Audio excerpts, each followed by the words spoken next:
மறக்காம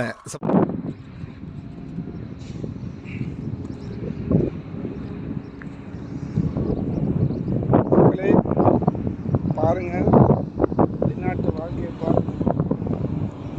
பாலைவனத்தில் உள்ள ஒரு புல்லு கூட நாங்கள்லாம் கஷ்டப்பட்டு வாழ்கிறோம்.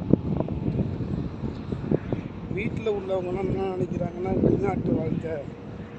வீட்டில் உள்ளவங்க மட்டும் இல்லை, ஊரில் உள்ளவங்களும் சொல்கிறாங்க, எனக்கு என்னடா வெளிநாட்டு வாழ்க்கை, வெளிநாட்டு காசு